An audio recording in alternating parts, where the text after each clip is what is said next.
I'm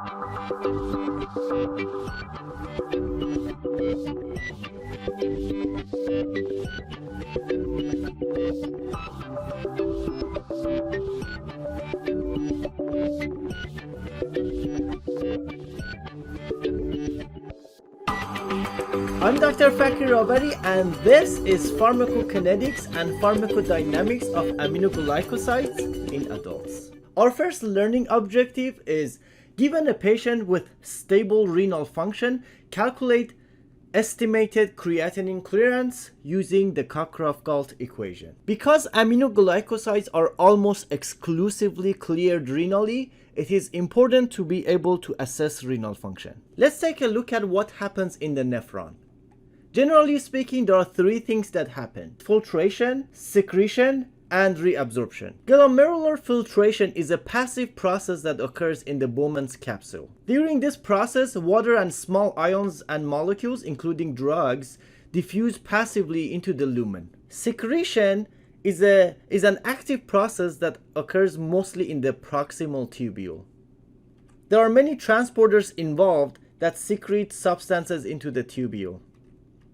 And finally, there is reabsorption, which is also an active process, and it mostly occurs in the distal tubule. The best way to assess renal function is to measure glomerular filtration rate, or GFR. Now, you can either measure GFR or you can estimate it using equations.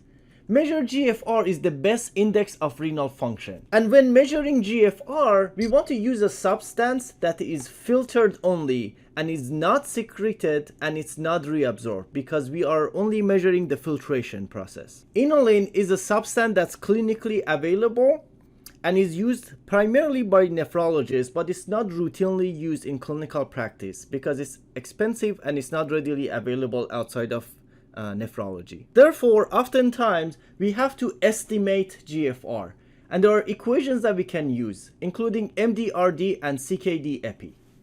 These equations are validated in patients with CKD specifically, and MDRD tends to underestimate GFR in general, so CKD-EPI happens to be a more accurate equation compared to MDRD. Another thing that we can do to assess renal function is to use creatinine clearance as an approximation of GFR. And just like GFR, when it comes to creatinine clearance, we can either measure it or we can estimate. The way that we measure creatinine clearance is by actually collecting urine.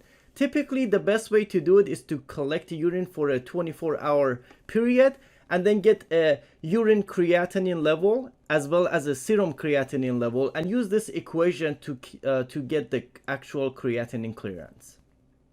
As you can imagine, this process of collecting urine for 24 hours might not be practical. And if we collect urine for a shorter period of time, let's say over 4 hours, it becomes more practical, but it reduces accuracy. So another thing that we can do, we can actually estimate creatinine clearance using Cockcroft-Gault equation, which typically overestimates GFR. Again, creatinine clearance is only intended to approximate GFR, so it is not an actual GFR. Some limitations of creatinine is that creatinine, not only is it filtered, but it's also secreted and eliminated by gut bacteria.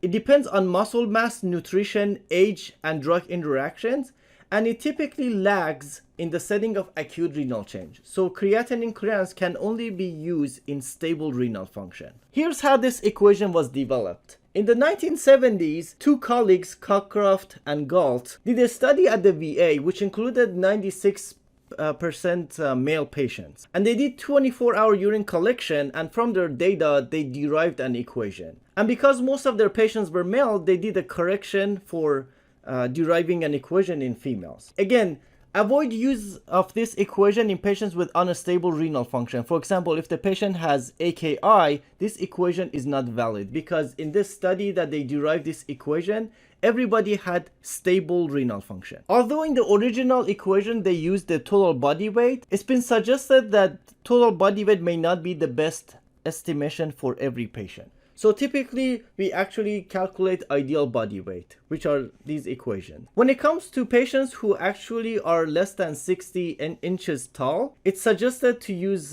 these numbers for ideal body weight. Of course, you should always use clinical judgment. One thing that I have seen clinicians do is, for example, if somebody's height is 58 inches, they would use a -2 in these equations to actually subtract. There are no universal guidelines on how to approach this in different patients, so you may work with different clinicians who approach this differently. For the purpose of this class, we will use these equations. You might wonder, what about patients who have had amputation? For those patients, you can actually use this chart in order to subtract from the ideal body weight whatever limb they're missing.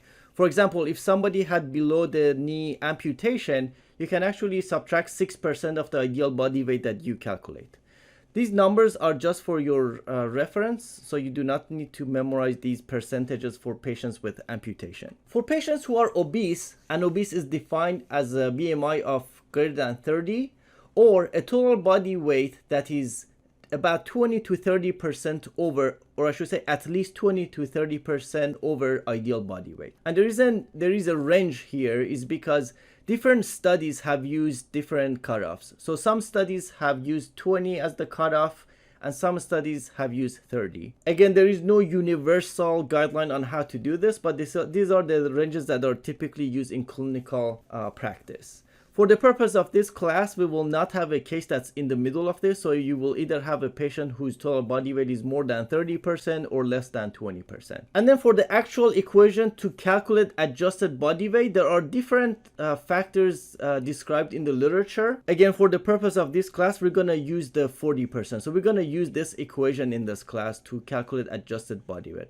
But I'm just showing you that there are other equations out there. So when you are on rotations, you may work with preceptors that may use different equations. So again, there is no universal guideline on what you should do. You should use your judgment. And for this class, we will use this equation. And of course, when it comes to bodybuilders, you know, even though their BMI may look like it's too high, or if their total body weight is more than 20 to 30%, that's typically their muscle. So you may not actually have to calculate adjusted body weight, but always use your clinical judgment. So going back to the Cockcroft-Gault equation, if someone is underweight, meaning that their total body weight is less than their ideal body weight, you should use total body weight in the Cockcroft-Gault equation. Someone who has a normal weight, meaning that they weigh at least their ideal body weight, but less than 1.3 times the ideal body weight, you should use the ideal body weight in the Cockcroft-Gault equation. And of course, someone who's obese, and for the purpose of this class, we're going to use the cutoff of 1.3 times the ideal body weight. You should calculate the adjusted body weight and use the adjusted body weight in the Cockcroft-Gault equation. Now, these are for the purpose of this class. You know, there are no universal guidelines. So if you come with, you know, always follow what your preceptor tells you. And of course, beyond graduation, always use your own clinical judgment to decide what to do in your practice. And of course, there are clinicians who round serum creatinine of less than 1 to 1 in elderly. You know, a common thing that's out there is if a patient is 60 years old or older and serum creatinine is less than 1, I have seen clinicians round it to 1 just because elderly have less muscle. Because of less muscle, that serum creatinine might artificially be low.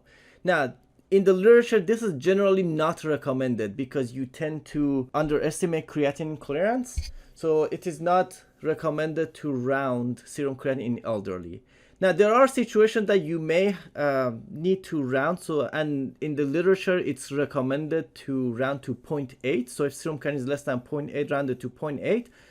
Not necessarily for elderly, but for malnourished, because serum creatinine comes from muscle. So if someone has low albumin or low protein, that could be an indicator of malnutrition. Or someone who just happens to have very low muscle mass, for example, or someone who's paraplegic. For those patients, you may round serum creatinine of less than 0.8 to 0.8, but still use your clinical judgment.